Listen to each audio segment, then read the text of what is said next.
Hello everyone, GoldenNova here. So, I don't know how to tell you all this, but we have a problem. On July 1st, 2021, the Forbidden and Limited list was updated, and despite myriad security protocols being in place to stop just such a thing, we have a breach. A card held in maximum security has slipped past our defenses and has already escaped into the competitive environment. Containment is no longer an option, so in the interest of arming you with enough knowledge to defend yourself should you encounter this phenomenon in the field, today's video is all about Sky Strikers, the story of a lone soldier armed with the most advanced combat gear ever devised, and if they can save someone just like them from being used by their enemy nation. Released more than 3 years ago in the deck build pack Dark Saviors, Sky Striker was something of an oddity. Link monsters were a year-old mechanic by that point, which is usually about time R&D decides to take the training wheels off a new mechanic to show us what it can really do. While initially appraised by many people, myself included, as a very gimmicky deck with little power to back it up, the naysayers were quickly silenced, as the restrictions on the deck did nothing to curb the flexibility and resilience it was capable of. Sky Striker would become a staple of competitive play for years, not just as its own deck, but as a link climbing engine and, well, everything. The semi-splashability of the Sky Striker spells meant that anyone could open up a single Hornet drones and make any number of generic Link 2s without using their normal summon. And since they were part of the infamous Toss format, more ways to go full Orchest combo were in high demand. Since their release, it felt like every ban list hit them in some way, until Engage was finally disengaged in January of 2020, where it was thought it would never be seen again. But with Mobilize back, Striker pilots are likely mobilizing to storm tournaments with their favorite deck, so whether you're looking to beat them or join them, it would behoove you to go in with as much info as possible. We'll analyze our armory so we know what we can deploy, consult our tacticians to tabulate a winning strategy, then see what upgrades we can add to maximize our mech's might. It's time to take to the skies with Sky Striker.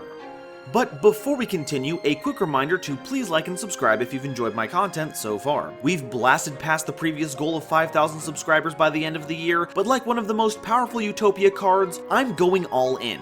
Double or nothing. And if we get to 10,000 subscribers, I'll cover that card as well as many others in Utopia Explained.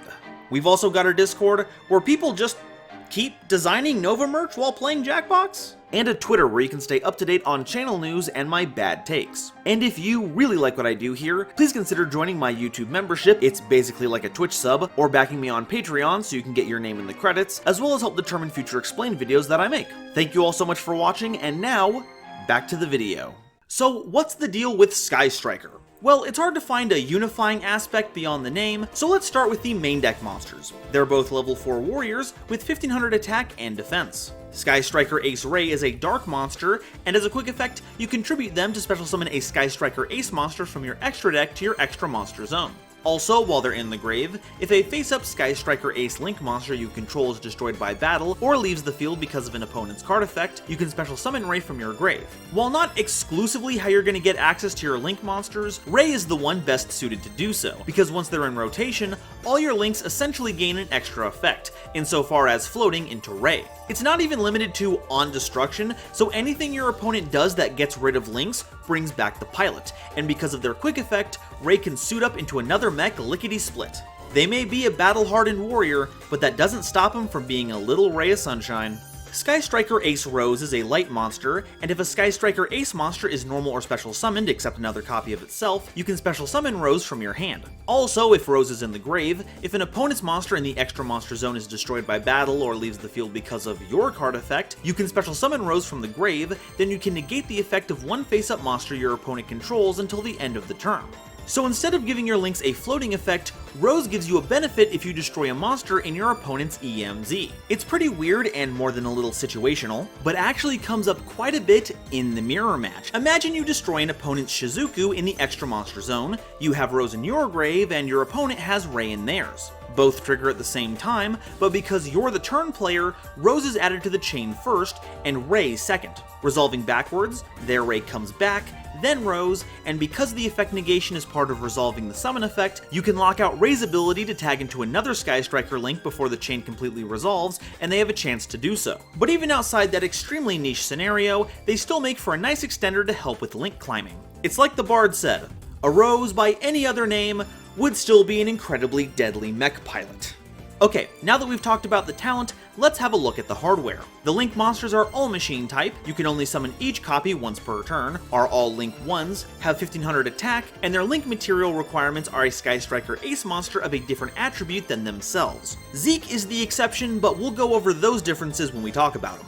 Sky Striker Ace Kagari is a fire monster, and if special summoned, you can target a Sky Striker spell in your grave and add it to your hand. They also gain 100 attack for each spell in your grave.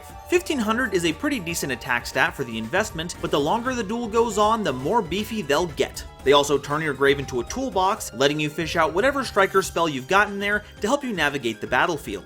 It's also one of the reasons why Mobilize Engage is so strong. Even while limited, you can play Engage, summon Kagari, then play it again, netting you a huge amount of card advantage, especially if you've met the conditions for its bonus effect, making for a very spicy play. Sky Striker Ace Shizuku is a water monster. They debuff all of your opponent's monsters by 100 attack and defense for each spell in your grave, and once per turn during the end phase, if Shizuku was special summoned that turn, you can add a Sky Striker spell from your deck to your hand. The shield to Kagari's sword, Shizuku may not have the same sense of instant gratification, but early in the game, they're able to pull the right striker spell out of your deck, so if you didn't open Engage, it's never more than a turn away. And if, for some reason, you need to fill your main monster zone with attackers, Shizuku's debuff can help your team wash over your opponents. Sky Striker Ace Hayate is a wind monster. They can attack directly, and after damage calculation, if they battled, you can send a Sky Striker card from your deck to the grave. Now, it may not look it, but Hayate is, effectively, another consistency tool for the theme. Any spell you send to the grave during the battle phase can be effortlessly retrieved by Kagari during main phase 2, all while pushing for some consistent damage. I'm looking at you, Mystic Mine. Your day on the ban list is coming, you can't hide forever! And even if you don't want to recycle the card you sent to the grave, spells that land there can help you reach your bonus effect threshold, or you can send Ray or Rose if you haven't managed to set them up in the grave yet. Hayate gets you to the cards you need when you need them, so it's certainly helpful for opening up more windows of opportunity. Sky Striker Ace Kaine is an earth monster, and they grant you 100 life points every time you resolve a Sky Striker spell card or spell effect. Also, if special summoned, you can target a face-up monster your opponent controls, and it cannot attack until the end of your opponent's turn. While not as flashy as the other suits, Kaine is an important backup plan to have on hand against particularly powerful monsters. When one of your links gets taken care of, Rei emerges to take their place, but if Kagari, Shizuku, or Hayate aren't capable of handling a follow-up attacker, Kaine buys you the time you need, and the life point gain provides a nice buffer as well, as a couple hundred life points could make all the difference when it comes to shovel clawing your way to victory in time. Okay, now it's time for the big mech. Sky Striker Ace Zeke is a Link 2 Dark monster that requires 2 monsters as material, at least one of which being a Sky Striker Ace monster, and they must be Link summoned, so no Ray shenanigans. Unless, for some reason, you participated in the July 2021 Remote Duel YCS, in which case I don't know what you can or can't do with them. If Link summoned, you can target a face-up monster on the field and banish it until your opponent's next end phase. Also, once per turn, you can target one other card you control, and on resolution, Zeke gains 1000 attack permanently, then sends the targeted card to the grave. It should be noted that the attack gain isn't dependent on the targeted card being sent to the grave, that's just another thing that happens as part of the effect. So if you want to target a card you can chain that would go to the grave anyway, then you're more than welcome to do so. It's also pretty nifty for removing any monsters that get stuck in your main monster zone, including any kaijus your opponent forces on you to stop your spell cards. Or heck, just use it as Link material for Zeke, it's not super picky. Now, if you'll excuse me, I'm gonna go run for cover. I don't know about you, but I am getting some major Evangelion vibes from this card, and very bad things happen in Evangelion! Okay, now it's time for the fun stuff. We've covered the weapons delivery platforms, now it's time to see the weapons. When it comes to the Sky Striker normal, quick play, and equip spells, they all share the same condition where they gain an additional effect if you have 3 or more spells in your grave, and that you can't activate them unless your main monster zones are completely open. This reflects how Rei operates in canon, fighting on the front lines with only their Sky Striker gear to fall back on. This is balanced out by the fact that none of those cards have a hard once per turn clause, which was one of the reasons why search a card then draw was such an incredibly powerful effect in the theme. In fact, I think it's only right we cover the showcase card right off the bat, as it impacts basically every other card in the deck. Sky Striker Mobilize Engage is a normal spell that adds any Sky Striker card from your deck to your hand, then if you have 3 or more spells in your grave, you can draw a card. This is, for my money, the most pushed card ever printed in the game of Yu-Gi-Oh! Imagine if Reinforcement of the Army could search you a monster or a spell card. or that it drew you a card on top of that once your engine was online. Imagine if it could be looped turn after turn so you could keep gaining advantage until you buried your opponent, crushing them under the weight of it all. It still boggles my mind that they even risked bringing back this card, so as a Yu-Gi-Oh player, I'm very scared. But as a Yu-Gi tuber, I'm actually quite excited, because it makes for some very engaging content. Hey Delah. What's up? Did you say Sky Striker? Well, I mean, I said Sky Striker a lot, yeah. Okay, well, what card did you just finish? Oh, we just talked about Sky Striker Mobilize Engage. You know what I have to say about that, Mr. Nova? What do you have to say, strangely British Delilah? Engage. Sky Striker Maneuver Afterburners is a normal spell that targets a face-up monster on the field and destroys it. Then if you have 3 or more spells in your grave, you can also destroy a spell or trap on the field.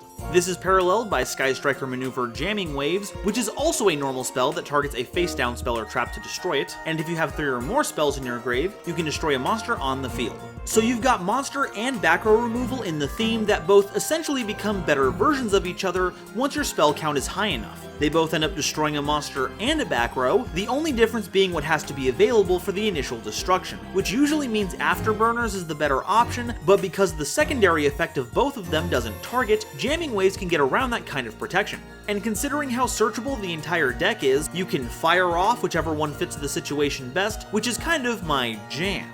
Sky Striker Maneuver Vector Blast is a normal spell that has each player milling the top 2 cards of their deck, or as many as possible if there are less than 2 cards in the deck. Then, if you sent at least 1 and you have 3 or more spells in your grave, you can shuffle all of your opponent's monsters in the extra monster zone into the deck.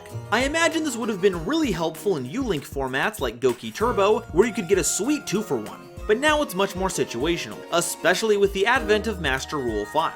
Though it also has the benefit of potentially filling your grave with spells to turbocharge your bonus effects. And honestly, I'm surprised this hasn't seen play in decks that like milling. It doesn't brick in multiples, and can act as a way to clear an annoying monster out of the EMZ, which makes it an interesting vector towards accomplishing your game plan.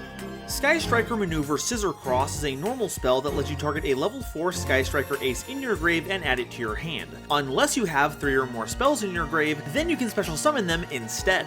Both of our main deck aces thrive in the grave, but Scissor Cross can put Rose back in our hand to help with extending our link plays, or just summon either of them to the field with enough spells in grave. Though considering how you have to manage your main monster zones, I imagine there are a number of scenarios in which you'll pass up the bonus effect. It can be useful in certain situations, but in most, it just doesn't make the cut.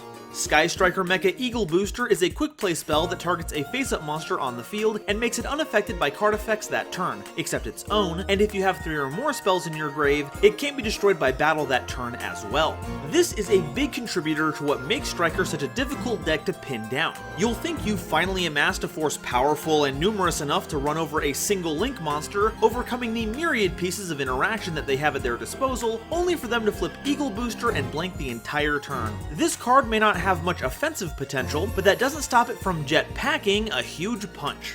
Sky Striker Mecha Hornet Drones is a quick play spell that summons a Sky Striker Ace token that can't be tributed, which is a level 1 Dark Warrior monster with 0 attack and defense. And if you have 3 or more spells in the grave, its attack and defense become 1500 instead. Now, it may seem odd that this unassuming token generator is on the same limited list as Engage, but it knows what it did. Playing Hornet Drones, linking away the token to make Kagari to get the drones back, then playing the spell again gave you 2 link material that you could use for a variety of purposes, not least of which was accessing a broad array of nightmare monsters that not only acted as hard removal, but could also pitch spell cards to get you to your bonus effects in a pinch.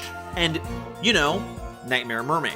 And because none of this placed any kind of restriction on you, this saw play in just about every deck under the sun. So while this card ended up generating a lot of hype, it certainly earned all the buzz. Sky Striker Mecha Shark Cannon is a quick play spell that targets a monster in your opponent's grave and banishes it, or if you have 3 or more spells in the grave, you can summon it to your field instead, but it can't attack. So you have a searchable DD Crow that can Monster Reborn when you need it most. That function does shut off your Striker spells, but it won't matter much if you just activate them all beforehand. And while Shark Cannon prevents the monster from attacking, you do get to use any of their effects, and if it's powerful enough, it might be worth temporarily shutting off your spell support. Besides, you can just link it away into something like Zeke to clear your zones. It's the kind of card that really helps you snatch victory from the jaws of defeat. Sky Striker Mecha Widow Anchor is a quick play spell that targets a face-up effect monster on the field and negates that face-up monster's effect until the end of the turn. Then if you have 3 or more spells in your grave, you can take control of that monster until the end phase. This one's kind of a parallel to Shark Cannon. That card steals monsters from your opponent's grave, the monster can't attack but you do get its effects, while Widow Anchor steals from the field, has its effects negated, but can attack. They also both shut off your striker's spells, so they require very careful application, but can provide huge payoffs, ranging from interrupting big plays, to stripping your opponent of attackers so they can't overwhelm your field, to taking defenders from your opponent when you attack to add their battle strength to your own. It's all part of a day's work for your friendly neighborhood Spider Ray. Sky Striker Mech Armory Hercules Base is an equipped spell that grants the equipped monster a second attack during each battle phase but can't attack directly. And if the equipped monster destroys a monster by battle while you have 3 or more spells in the grave, you get to draw a card.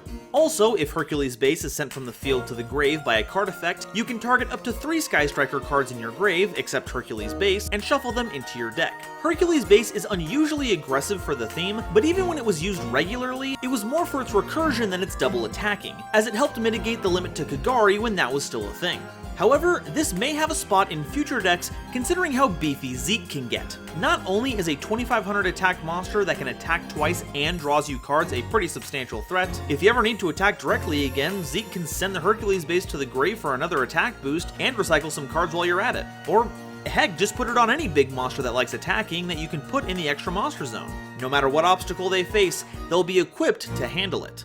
Alright, now it's time for our last 2 spells, and an important note is that they can be activated while you have cards in the main monster zone, but their effects are hard once per turns. Sky Striker Airspace Area 0 is a field spell that allows you to target another card you control, then excavate the top 3 cards of your deck. If you excavate a Sky Striker card, you can add it to your hand, shuffle the rest of the excavated cards into your deck, then send the targeted card to the grave. However, if you fail to find a Sky Striker card, the targeted card doesn't go to the grave, so that's kinda nice. Also, if Area 0 is sent from the field zone to the grave by a card effect, you can special summon a Sky Striker Ace monster from your deck. Area 0 is another strong consistency booster that helps you grab more cards, even if it's not necessarily the card you were looking for. And if the card you target for its first effect is chainable, you can just activate it in response so you still get all the value, and Area 0 resolves as normal. Gotta love how forgiving that effect text is. And if it ever gets removed from the field by a card effect, then you just get a raid to get everything going. So when it comes to getting your plays online, that's Airspace's area of expertise. But I've saved the absolutely best card for last, the one that amplifies every other aspect of the deck and makes even its simplest cards into advantage powerhouses. I'm talking, of course, about Sky Striker Mecha Modules Multi-Roll. This continuous spell can target another card you control, send it to the grave, and your opponent cannot activate cards or effects in response to your spell card activations for the rest of the turn. And note, it doesn't say Sky Striker spells, just any spells. It's also a great way to send Area 0 to the grave to grab Ray.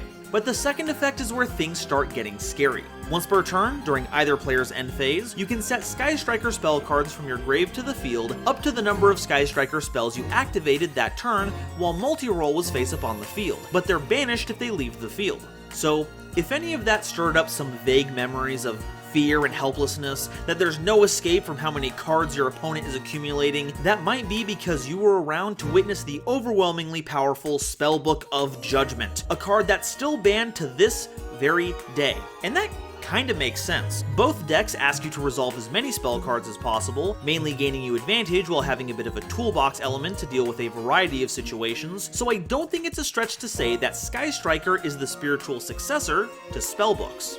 But archetype similarities aside, multi-roll is just bonkers, and it's a good thing it's also limited. You can play a ton of spells on your turn, and during the end phase you can just set all your best reactive mecha cards like Widow Anchor and Eagle Booster, then for every one you activate on your opponent's turn, you can just get back your normal spells like Afterburner and Jamming Wave to give you some removal on your turn.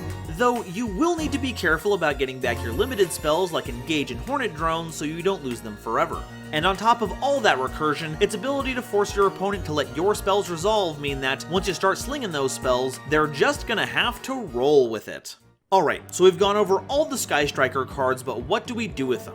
Well, we're pretty firmly in the control category. While we do have the option of pivoting over to some powerful generic Link monsters to close the game out, we need to get to that point first. And to do that, we'll be steadily accruing advantage while denying it to our opponent, poking them repeatedly with Hayate until they get into lethal range for a Hulk, into Celine, into Access Code Finisher. But what can we play to help them out?